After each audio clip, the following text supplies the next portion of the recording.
अब्दुल्ला इब्ने उमर को नबी पाक ने फरमाया था राजुलुन सालिह, ये नेक बंदा है, ये मुत्तकी आदमी। हज़रत अब्दुल्ला इब्ने उमर रदी अल्लाह तआला अन्हु सैयदना फारूक आज़म रदी अल्लाह तआला अन्हु के साहिबजादे हैं और इनकी हमशीरा सैयदा हफ्सा रदी अल्लाह तआला अन्हा हुजूर की ज़ौजा मोहतरमा है। एक दिन अपनी हमशीरा से कहने लगे कि नबी करीम सल्लल्लाहु तआला अलैहि वसल्लम घर में आए ना, और अगर हुजूर गम उम्मत में परेशान ना हो, तबीयत को हशाश बशाश देखो, तो ज़रा पूछना तो सही हुजूर का मेरे बारे में क्या ख्याल है। पूछना तो सही कि करीम की बारगाह में मेरा क्या मकाम है, मेरे बारे में हुजूर क्या फरमाते हैं। अब बहन को काम बताए और बताए भी भाई, और फिर बहन वो काम ना करे, ये तारीख में होता नहीं। हज़रत उमर फारूक रदी अल्लाह तआला अन्हु की साहिबजादी उम्मुल मोमिनीन रदी अल्लाह तआला अन्हा फरमाती हैं कि मैं तो बस मुंतज़िर थी। उन्होंने तो कहा था ना कि अगर तुम हशाश बशाश देखो तो बात करना, लेकिन हुजूर तशरीफ़ लाए, मेरी बारी थी, मेरे घर तशरीफ़ लाए, खाना पेश किया तो फौरन मैंने अर्ज़ की हुजूर एक बात पूछनी थी। तो हुजूर ने फरमाया पूछिए। मैंने अर्ज़ की हुजूर मेरे भाई अब्दुल्ला इब्ने उमर के बारे में आपका क्या ख्याल है। नौजवानों मेरी बात पे गौर करना, मेरे भाई के बारे में आपका क्या ख्याल है। तो नबी करीम सल्लल्लाहु तआला अलैहि वसल्लम ने मेरी तरफ देखा और फिर हुजूर ज़ेरे लब थोड़ा मुस्कुराए। और बरेली के इमाम कहते हैं कि हुजूर मुस्कुरा देते थे ना, तो जो बड़ा दुखी होता था वो भी हंस पड़ता था। अब सवाल पैदा होता था कि फिर तो उस मुस्कुराहट के लिए इंतज़ार करना पड़ता होगा कई कई महीने कि हुजूर मुस्कुराएं तो रोने वाले हंसें। तो आला हज़रत फरमाते नहीं, इंतज़ार नहीं करना पड़ता, ये मुस्कुराते रहना तो हुजूर की आदत है। जिसकी तस्कीन से रोते हुए हंस पड़े, उस तबस्सुम की आदत पे लाखों सलाम। यानी ये तो आदत है हुजूर की मुस्कुराते रहना, इसके लिए इंतज़ार नहीं करना पड़ता। भाइयों आप ख्याल रखेंगे, गौर करेंगे। हज़रत अब्दुल्ला इब्ने उमर रदी अल्लाह तआला अन्हु के बारे में पूछा तो सैयदा फरमाती हैं कि नबी करीम सल्लल्लाहु तआला अलैहि वसल्लम ना ज़ेरे लब मुस्कुराए और फरमाया हफ्सा तेरा भाई है तो अच्छा, लेकिन मैंने सुना है कि इशा की नमाज पढ़ता है तो फजर तक सोया ही रहता है। ओ नौजवानों, 10 बजे तक सोने की बात नहीं हुई, 9 बजे तक सोने की बात नहीं हुई, 11 बजे उठने की बात नहीं। हुजूर फरमाने लगे मैंने सुना है कि इशा की नमाज पढ़ के सो जाता है और फजर तक सोया ही रहता है। उसे चाहिए कि तहज्जुद के वक्त उठा करे, अल्लाह की बारगाह में हाजिर हुआ करे, आहुजारी करे, सजदे करे, इबादत करे। उठता है और फजर में जाके उठता है। हजरत जनाब हफ्सा रदी अल्लाह तआला अन्हा कहती है मैंने जनाब अब्दुल्ला इब्ने उमर को पैगाम दिया और मैंने कहा मेरे जवान भाई सुन। नबी पाक ने फरमाया है तो अच्छा, पर तहज्जुद में नहीं उठता, नफल नहीं पढ़ता।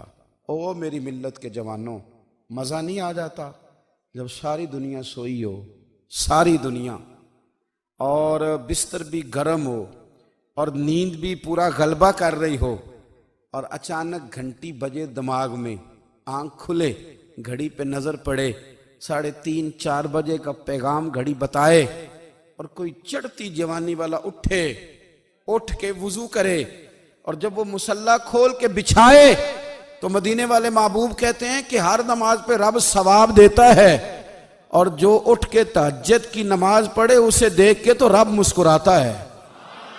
जो उसकी शान के लायक है, जो उसकी शान के लायक, वो मुस्कुराता है, खुश होता है कि मेरा बंदा तहज्जुद में उठ गया, वो मुस्कुराता है। काश हमारी सुबहें कभी अपने मालिक के नाम हो जाएं। काश के सुबह हज़रत अबुल हसन रहमतुल्लाह ताला अलैह हज़रत मुआज़ इब्ने जबल रदी अल्लाह ताला अन्हु के पास बैठा करते थे। फरमाते हैं उनसे जो प्यार बढ़ा तो फिर मेरा मुसल्ले से भी बढ़ गया।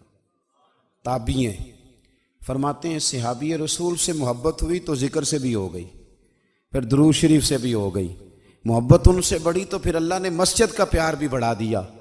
आप फरमाते हैं कि मेरी हर वक्त तबीयत चाहती थी कि बस अल्लाह अल्लाह करूं, बस अल्लाह अल्लाह करूं, बस ना मैं ज़रा थोड़ी जान छुड़ाऊं लोगों से, को 10 मिनट मिले तो मैं कुछ 4 नफल पढ़ लूं, मैं थोड़ा सा ना बचूं लोगों से, और मुझे तस्बीह मिले तो मैं ना कुछ 400-500 दफा इस्तिगफार पढ़ूं, सुभान अल्लाह, अल्हम्दुलिल्लाह, अल्लाहु अकबर, ला हौला वला कुव्वता इल्ला बिल्लाह, मैं ना तस्बीहात पढ़ूं। फरमाते हैं कि बच्चे थे घर में 6-7, गुर्बत थी, काम मिलता कोई नहीं था, और मैं काम चोर नहीं था, काम ढूंढता था, पर अल्लाह की कुदरत के काम नहीं मिलता था। फरमाते हैं कि मैंने एक दिन अपनी अहलिया से कहा कि आज मैं फिर जाता हूँ काम ढूंढने। तो मेरी बीवी बड़ी फर्मा बरदार थी, पर उस दिन ना गुर्बत के हाथों तंग आके कहने लगी, आज नाना कोई तू चीज़ लेके आया। तो मुझसे बच्चों की भूख नहीं देखी जाती। ये सब रोगां दा रोग मुहम्मद, जिसदा नाम गरीबी, कंड बुला के लंघ जाते नहीं दोस्त यार करीबी।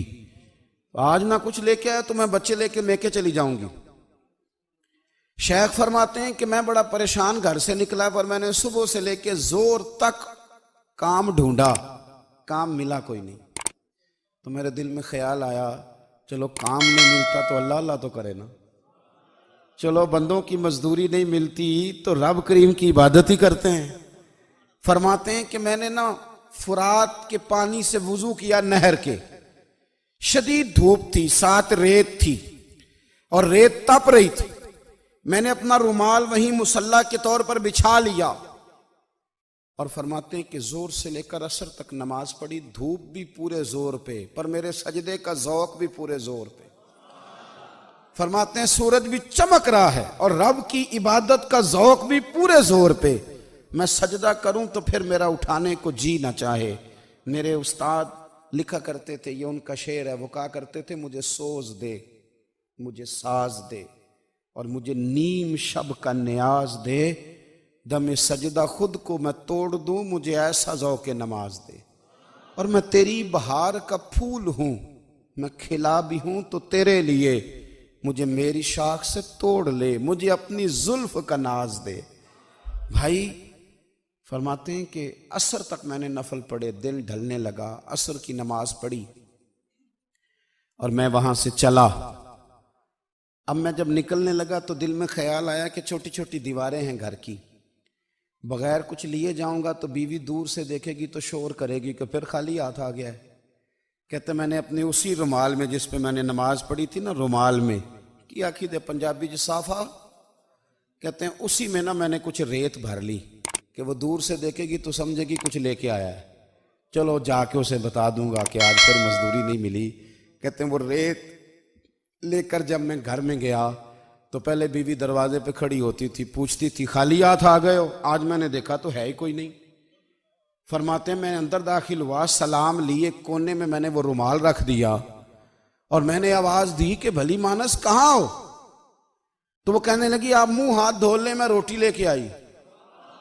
मैंने कहा रोटी कहां से आ गई? यहां तो कई दिनों के फाके, तो कई दिनों की गुर्बत है, यहां तो इस घर में तो फकीरी है। फरमाते हैं कि वो रोटी लेके आई और उस वक़्त की जो मौजूदा नेमतें थी, समझ लें सलाद, अचार, हर चीज साथ लाई। मैंने कहा कि बच्चे कहाँ गए? कहने लगी वो खाना खा के खेलने गए, आप खाना खा लें आ जाते। खाना उसने चुन दिया। मैंने हैरत अंगेज लहजे में सारी नेमतें अपने दस्तरखान पे देख करके बीवी से पूछा ये कहां से आया खाना? बच्चों को तूने कहां से खाना खिलाया? ये सारा कुछ कैसा है? तो कहने लगी पता नहीं आज आप किस करीम की मजदूरी करने चले गए थे, पता नहीं किस करीम की। मेरे घर में तो इतनी नेमतें आई हैं कि मुझसे संभाली नहीं जा रही, इतना अनाज है, इतना गंदुम है, किस करीम के दरवाजे आज चले गए थे? ये कहते कहते वो उठी और उठ करके कहने लगी पहले बड़ा कुछ आया था, अब क्या ले आए हो? और जा करके ना उसने वो रेत वाला रुमाल खोला। कहने लगे मैं तो लेके आया था रेत, तो मेरे रब ने उसे भी सोने और हीरे बना दिया था। जब आपकी तवज्जो अल्लाह की जानी, मेरे नबी पाक सल्लल्लाहु ताला अलैहि वसल्लम ने फरमाया हर चीज अपने रब से मांग, हर चीज मांग, हर चीज मांग। या रसूलल्लाह क्या कुछ? मेरे महबूब ने फरमाया तेरे घर में नमक भी खत्म हो जाए तो वो भी अपने रब से मांगा कर। तू मांगना, वो तुझे देगा। तो उसकी बारगाह में कशकोले तलब दराज तो करना। और तिरमिजी शरीफ में अजीब लफ्ज है, रसूल कायनात ने फरमाया, रब करीम फरमाते हैं जब मेरा बंदा हाथ उठाता है ना तो मुझे हया आती है कि मैं खाली कैसे लौटा दूं इसके। इतने बड़े बादशाह की बारगाह में। ओ भाई, लोगों से इज्जतें तलाश करते हो तो वो क्या तुम्हें इज्जत देंगे? वो तो कल अच्छा कहते हैं, परसों बुरा कहने लग जाते हैं। लोगों के सामने गुड बुक में आना चाहोगे तो वो तो सवेरे तुम्हारे बारे में कुछ कहेंगे, शाम कुछ और कहेंगे। अपनी रूहानी जिंदगी आबाद करें, अपने मुसल्ले को वक्त दें और दुनिया से छुप कर, इस मोबाइल को बंद करके और अपने आप से भी छुप के और तन्हा होके छुपा के सारा कुछ अपने आंसू अपने रब की बारगाह में पेश करें, उसके हुजूर हाजिरी दें। सुनो ना तिरमिज़ी की हदीस, और इसे याद रखना। नबी पाक अलैहिस्सलाम ने फरमाया, अपने दुख लोगों के सामने ना बयान करना, सेठों नवाबों को ना बताते फिरना, दुनियादारों के सामने जाके ना रोना कि मैं तकलीफ में हूं। फरमाया, अगर दुनियादारों को दुख बताओगे रब तुम्हें कभी गनी नहीं करेगा। और लोग हैं कि उल्टा मजाक उड़ाएंगे।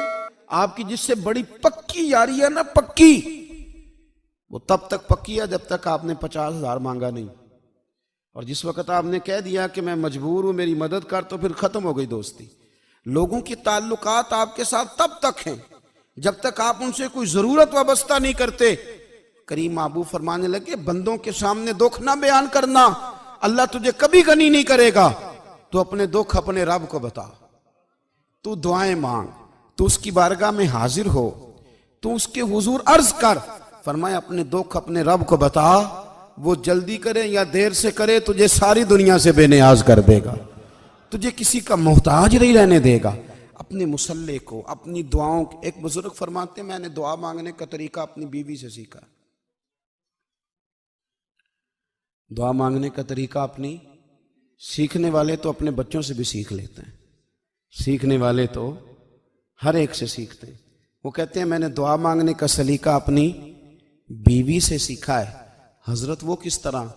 फरमाने लगे, मेरी बीवी ने ना मुझे कोई काम बताया, कुछ पैसों की ज़रूरत के लिए कहा, तो मैंने उसे कहा कि भाई अभी मेरे पास नहीं है, कुछ दिनों में आते हैं तो मैं दे दूंगा।